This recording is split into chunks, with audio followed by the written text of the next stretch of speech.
E aí família, vamos lá? Tá na hora do vídeo. Desespero local com os cogumelos radioativos de Fukushima. Olha aí. Uma delícia outonal que costumava atrair turistas à prefeitura de Fukushima ainda cresce nas montanhas e florestas da região. Mas essas são proibidas de comer. Os cogumelos selvagens continuam a registrar altos níveis de césio, quase uma década desde o desastre de 2011 na usina nuclear de Fukushima Daiichi resultou em uma extensa contaminação radioativa. Nunca imaginei que seríamos afetados por um acidente nuclear, diz Tsutomu Dino, um homem de 71 anos que chefiava uma associação de colheita de cogumelos Matsutake, na província de Tanagura, na província de Fukushima.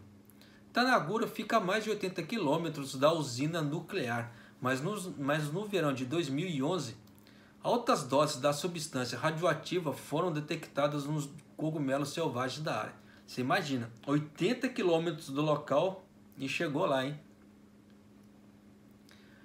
Hoje em dia, a radioatividade é mal registrada no arroz ou nos vegetais cultivados lá, mas os cogumelos selvagens são uma história diferente. O padrão do Japão para césio radioativo hoje está bravo, hein? Em alimentos em geral é de 100 becqueréis por quilograma. Os níveis dos cogumelos Matsutake de Tanagura ainda são 3 vezes a mais que isso. O Matsutake de Tanagura tinha uma reputação por seu sabor e aroma requintados.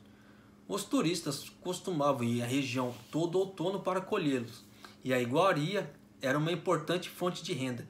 Dino tem esperança de que esses dias retornem. Ele ainda procura alimentos, mas agora, para evitar que outros colham ilegalmente, em cerca de 3 horas ele encheu uma cesta, mas não há mais nada que ele possa fazer com eles. Honestamente, é doloroso jogá-los fora.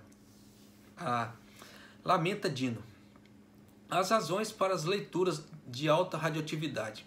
Quase toda a prefeitura de Fukushima está proibida de embarcar cogumelos selvagens. No caso assim, revender, né?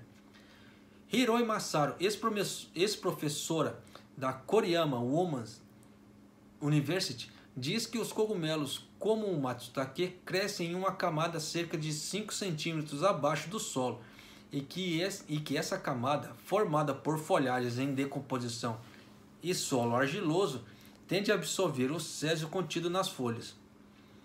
Em áreas que sofrem forte nevasca no inverno, leva muito mais tempo para que as folhas mortas se decomponham. Essa é a parte da razão pela qual os níveis de césio em alguns cogumelos começaram a aumentar em 3 a 5 anos após o acidente nuclear. Hiroi disse que os padrões do governo devem ser cumpridos, mas ele se pergunta se as regras são muito restritivas. Padrões rígidos são necessários para alimentos que comemos diariamente, como arroz, mas só consumimos vegetais da montanha ou cogumelos selvagens várias vezes por ano. Os níveis atuais de radioatividade quase não causariam danos. Não sei não, eu não coloco minha mão no fogo não, principalmente 3 vezes o nível normal, né? Além disso, o Japão tem diretrizes mais rígidas do que as regras globais. O Codex Alimentarius, uma organização que estabelece padrões internacionais de alimentos, limita o césio radioativo nos alimentos a 1000 becqueréis por quilograma. O Japão tem o padrão japonês é de 100 becqueréis, que é 10 vezes mais rígido. De qualquer maneira, eu prefiro o padrão rígido japonês, tá? Obstáculos para suspender proibições de remessa. Devido à grande variedade de cogumelos selvagens, muitas vezes é difícil para as pessoas comuns distinguir uma espécie da outra. Se for descoberto que é um tipo que contém qualidade excessiva de substância radioativa, os embarques de todos os cogumelos selvagens do município são interrompidos. E o processo para suspender a proibição é longo e complicado. As autoridades municipais precisam coletar amostras de uma espécie específica em mais de 5 locais e confirmar se as substâncias radioativas estão abaixo do padrão de 100 becquerel. O mesmo teste é realizado no ano seguinte para verificar se os níveis diminuíram ainda mais. No terceiro ano, são coletadas amostras em 60 locais diferentes do município. E se todos atenderem o padrão de 100 becqueréis, as restrições podem ser suspensas. Um funcionário do Ministério da Saúde disse à NHK que ainda não há dados suficientes para uma revisão. Para as pessoas em Tanagura, os cogumelos matsutake eram mais do que uma fonte de renda. Eles tinham um papel a cumprir para manter a comunidade unida.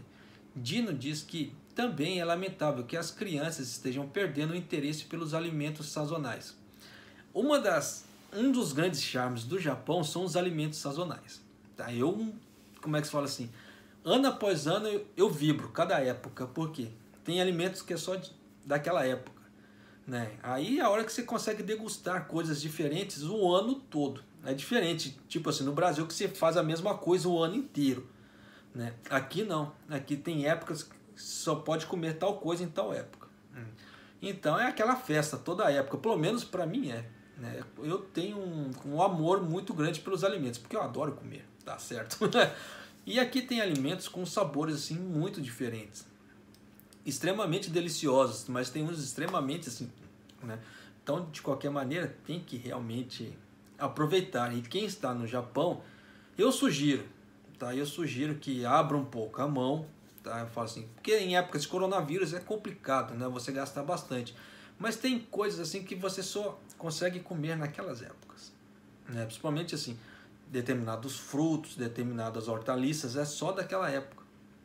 Então quem vem para o Japão, né, em questão de viagem turística, eu sugiro, vá nos restaurantes, experimente as comidas, porque você vai ver cada sabor que explode na boca, que é uma coisa de doido. Tá? As pessoas costumavam colher vegetais silvestres sazonais nas montanhas e cozinhá-los, lembra ele. Desde o acidente nuclear, eles pararam de fazer isso e nossa cultura alimentar está se perdendo. Pô, também tem mais de 10 anos essa brincadeira aí, né? Como é que se fala? As crianças podem não se interessar por alimentos que não estão em sua mesa, mas é virtualmente impossível descontaminar vastas montanhas, já que se passaram 10 anos desde o acidente. Quase perdi as esperanças, estão vendo? Olha, você vê que passou 10 anos dessa brincadeira, que foi 2011, 2021 faz 11 anos. Você vê que ainda o bicho está pegando. Você vê como é que a radioatividade é perigosa? Então, realmente, morar em lugares perto de usinas é extremamente perigoso. É igual, por exemplo, Murata de Fukui. Tem uma usina nuclear deles lá. Né? Se der um tsunami naquele local ali, se der uma nhaca ali, que vai contaminar de brasileiro naquela Murata ali com a radioatividade que não está no gibi. Tá? Mas realmente tem que ficar atento. Eu, por exemplo, assim, eu procuro sempre procurar emprego em regiões que o risco é menor. Né? Se der uma caca, o risco é menor. Por quê? Aqui no Japão nós estamos sujeitos a terremotos, a tsunamis, né?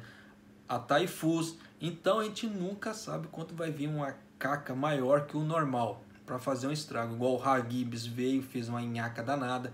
Teve esse tsunami em 2011, né, pro lado de Fukushima. Então nós nunca sabemos. Então é sempre bom se prevenir de uma maneira ou outra. Tá certo? Mas é isso aí, família. Um abraço, até o próximo vídeo.